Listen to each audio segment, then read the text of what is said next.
جب کوئی director film بناتا ہے، کوئی ٹیم فلم بناتی ہے، ڈائریکٹر، پروڈیوسر، رائٹر فلم بنانے کے لیے بیٹھتے ہیں، سوچتے ہیں، تو وہ سب سے پہلے ایک کہانی سوچتے ہیں۔ کہانی کا ایک کردار ہوتا ہے جس کو مرکزی کردار کہتے ہیں۔ مرکزی کردار وہ ہوتا ہے جس کے ذریعے پوری کہانی دکھائی جاتی ہے، جس کو فوکس رکھا جاتا ہے کہ بھئی اس انسان کی زندگی کی کہانی ہے۔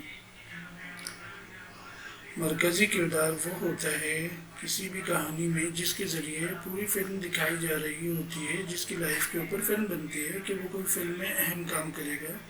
کوئی اہم پرفارمنس دے گا۔ مرکزی کردار کے ساتھ ساتھ فلم میں ویلنز بھی ہوتے ہیں، سپورٹنگ ایکٹرز بھی ہوتے ہیں، معاون اداکار بھی ہوتے ہیں، ایکسٹراز بھی ہوتے ہیں۔ مگر جب ہم کسی مرکزی کردار کے بارے میں سوچتے ہیں تو پھر ہم سوچتے ہیں کہ وہ دکھنے میں کیسا لگے گا، کیونکہ جن بابا پاکستانی جو بابا پاکستانی جن کے اوپر ہم نے یہ فلم بنائی ہے، وہ کراچی کی سڑکوں پر ملائشین سوٹ پہنتے تھے، کبھی کبھی جنا کیپ، کبھی پگڑی لگاتے تھے، اور سائیکل کے اوپر پاکستان کا بڑا سا جھنڈا ہوتا تھا، اور قومی جو ہیروز ہیں، قومی رہنما ہیں پاکستان کے، قیام پاکستان کے وقت کے، ان کی پکچرز لگی ہوتی تھیں، اور قومی نغمے ترانے اس کے اوپر وہ چلا کرتے تھے۔ تو پھر ہم نے سوچا کہ جب ہم بھی فلم بنا رہے ہیں اس موضوع پہ، تو ہم ملائشین سوٹ نہیں پہنائیں گے، ہم اسکاؤٹنگ خاکی کلر جو ہوتا ہے، اسکاؤٹنگ کا سوٹ جو ہوتا ہے، ہم وہ پہنائیں گے بابا پاکستانی کو، اور جو آرمی کے ڈریس سے بھی ملتا جلتا ہے۔ تو ہم نے بابا پاکستانی کو اس جب خاکی ڈریس پہنانے کا سوچا کہ وہ دکھنے میں ایسے لگے گا۔ یہ کاسٹیوم ڈیزائن کہتے ہیں نا، کاسٹیوم ڈیزائننگ میں بات آتی ہے، جو آپ کے مرکزی کردار ہوتے ہیں ان کے کچھ ڈریس ہوتے ہیں، کچھ ان کا انداز ہوتا ہے۔ تو سب سے پہلے آتا ہے خیال، پھر آتا ہے وجہ، اور پھر آتے ہے انداز۔ تو جب آپ کسی مرکزی کردار کا کوئی خاص ڈریس سوچتے ہیں پیٹریوٹک فلم میں، تو پھر یا اور فلموں میں بھی، تو ہم یہ دیکھتے ہیں کہ وہ اس ڈریس میں کیسا لگے گا۔ تو ہم نے جب یہ سوچا کہ اسکاؤٹنگ کا ڈریس پہنائیں گے ان کو، تو اس کے بعد ہم نے سوچا کہ خالی ڈریس تو اچھا نہیں لگے گا طلعت حسین صاحب پر اس کردار میں۔ تو ہم لوگ بیٹھ گئے، پروڈیوسر شہزاد نبیل، پروڈکشن کے شہزاد بھائی، اور پروڈیوسر آرٹ ڈائریکٹر نجم ملک جو ہیں، وہ بھی ہم لوگ بیٹھ گئے۔ تو نجم نے کہا کہ بھائی اس میں ایسا کرتے ہیں کہ ڈریس کے اوپر ہم بیجز لگا دیتے ہیں۔ اب بیجز لگا دیتے ہیں جو پاکستان کے 14 اگست پر جشن آزادی کے موقع پر ملتے ہیں، وہ بیجز ہم لگا کے اس ڈریس کو ڈیزائن کر دیتے ہیں، کاسٹیوم کو ڈیزائن کرتے ہیں۔ اور جن دنوں میں ہم یہ